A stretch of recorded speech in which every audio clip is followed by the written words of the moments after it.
That's not, Stacy. That's not what I signed up for.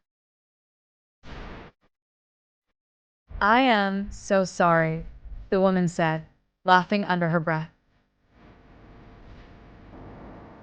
Stacy Smith. She took the apple without quite meaning to. In a voice utterly without inflection. Who was that?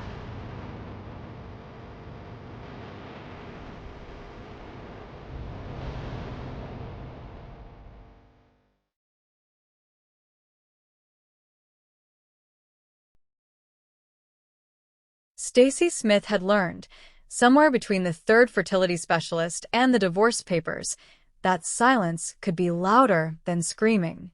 Johnson Wade was good at silence. He'd perfected it over 11 months, the particular quiet of a man who has decided something is broken and refuses to look directly at it.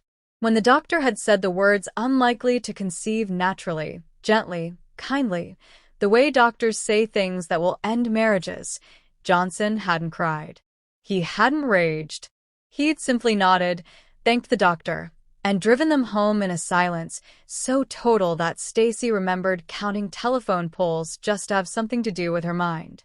"We could adopt," she'd said, 3 weeks later, over a dinner neither of them touched.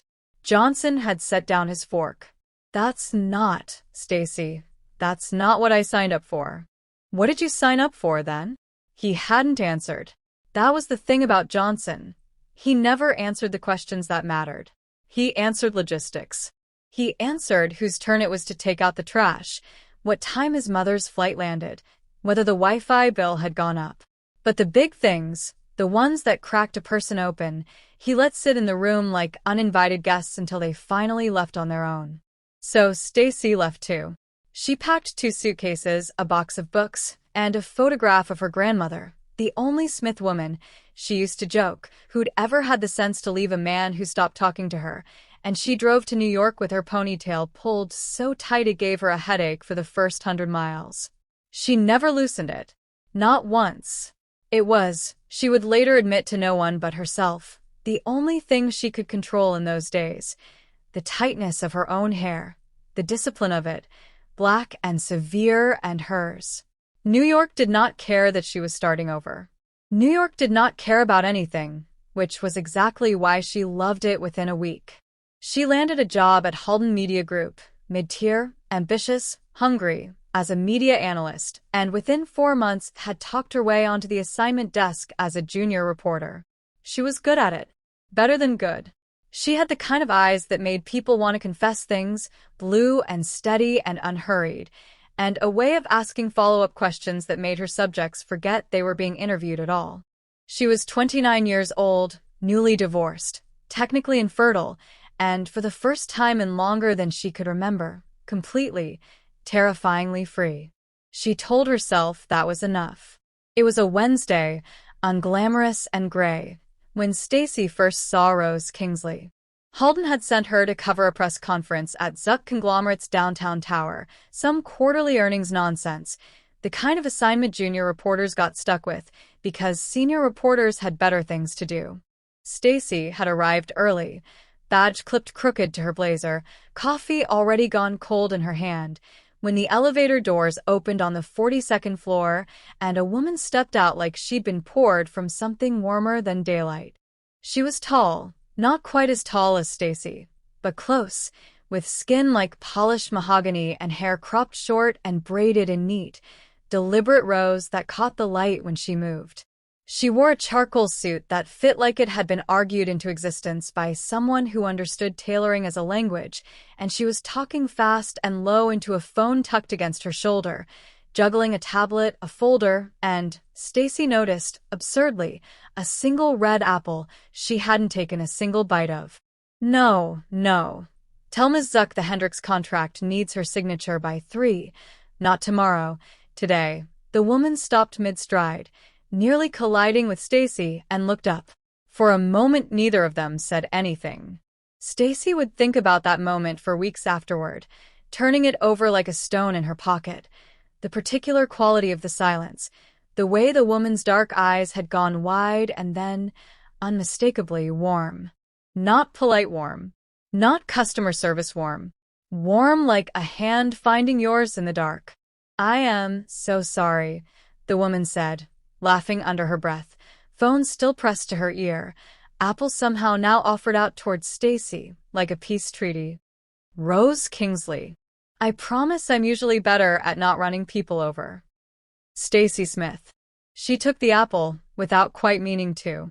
I'll hold you to that promise. Something flickered across Rose's face. Surprise, maybe, at her own boldness, or at Stacy's, and then the phone crackled with a voice sharp enough to cut glass, and Rose winced. I have to, she started. Go, Stacy said. I've got a press conference to survive. Rose was already walking backward toward the boardroom, heels clicking a rhythm against marble, when she called over her shoulder.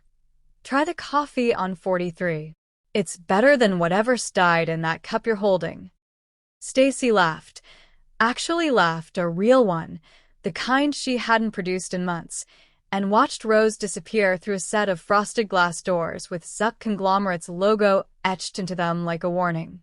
She did not know, yet, that behind those doors sat a woman named Jessica Zuck, 31 years old, blonde hair drawn back in a style so precise it looked engineered, face carved from something that did not easily show its cracks, a woman who had watched Rose Kingsley walk in 5 minutes late with an apple missing from her desk and asked, in a voice utterly without inflection, who was that? It hadn't been a question. Jessica Zuck did not really ask questions. She cataloged things. And she had just cataloged Stacy Smith's face, visible for 3 seconds through the frosted glass, as a problem. You have reached this point. Please subscribe for more. Thank you. The press conference was, predictably, unremarkable.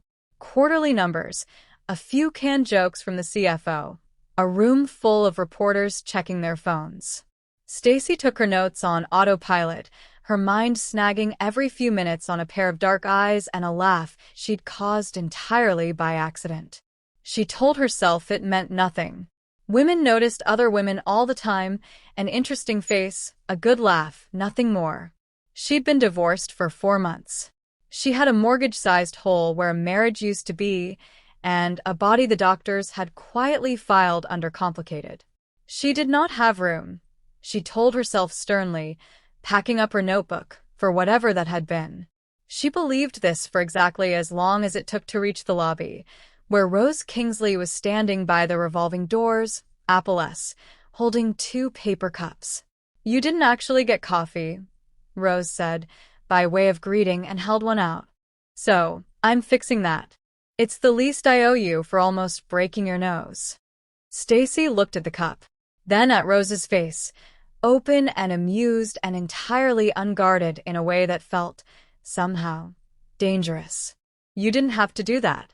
I know. Rose's mouth curved. I wanted to. Somewhere on the 42nd floor, behind glass and steel and a desk clear of everything but a single manila folder, Jessica Zuck watched a security feed she had no professional reason to be watching, and felt something in her chest she did not have a name for and did not, under any circumstances, intend to examine. Downstairs, Stacy Smith took the coffee, and their fingers brushed, and neither of them pulled away as quickly as they should have. Jessica Zuck did not believe in coincidence, which was why, 4 days after the press conference, she had Rose pull the personnel file, the media file, technically since Stacy Smith did not work for Zuck Conglomerate and never would if Jessica had anything to say about it, of one Stacy Smith, 29, formerly of Ohio, formerly married, currently employed at Halden Media Group as a junior analyst with, Jessica noted, an irritatingly good byline. You wanted to see me? Rose asked, standing in the doorway of the top-floor office the way she always stood there, spine straight, tablet in hand, giving away nothing except to the people who knew how to read her, which was, as far as Jessica was aware, no one but herself. Sit. Rose sat. She did not ask why. 5 years as Jessica Zuck's executive assistant had taught her that why was a question Jessica answered on her own schedule, never anyone else's. Jessica did not look up from the folder for a long moment, long enough that Rose's curiosity, Never her strongest virtue got the better of her. Is this about the Hendricks contract? No. Jessica finally raised her eyes. They were the color of a lake in winter, pale, clear, and entirely uninterested in warming up for anyone. It's about the reporter. Rose's stomach did something complicated. The reporter. Stacy Smith. Halden Media.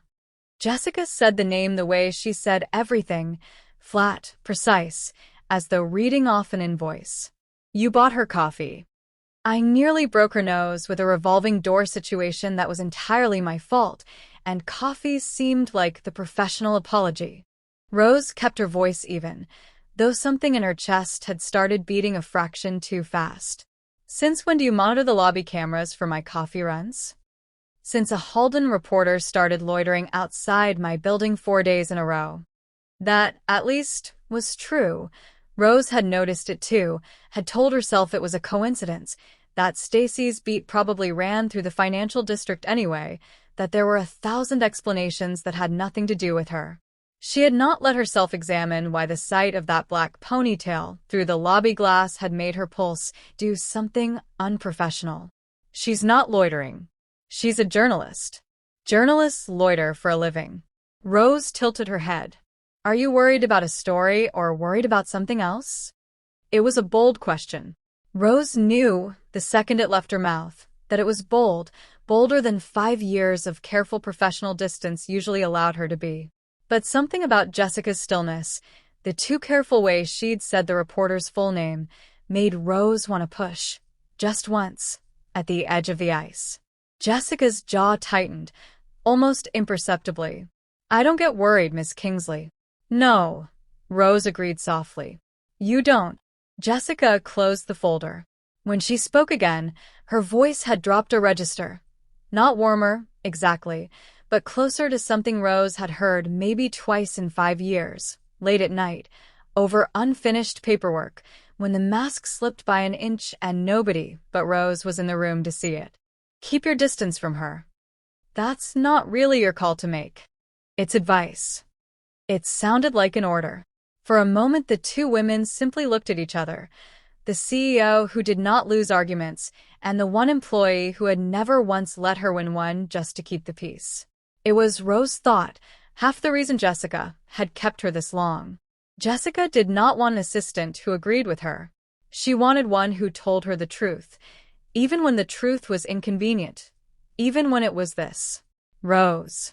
Jessica's voice had gone very quiet. I'm not good at this. At saying what I mean. I never have been.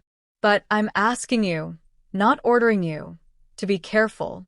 People who get close to me get used, get photographed, get turned into headlines. I don't want that for you. It was, for Jessica Zuck, practically a love letter, and Rose, who had spent 5 years learning to translate the woman's silences the way other people learned foreign languages, heard every word underneath the words. I don't want you photographed with someone else. I don't want you happy with someone who isn't me. I don't know how to say any of that, so I'm dressing it up as concern. She almost said something. She almost, God help her, reached across the desk and covered Jessica's hand with her own, the way she'd wanted to do 100 times over 5 careful, controlled years. Instead she stood, tucked the tablet under her arm, and said gently, noted, because it was easier than the alternative, and because some doors, even the ones you wanted open, were safer left shut. She made it as far as the elevator before her phone buzzed.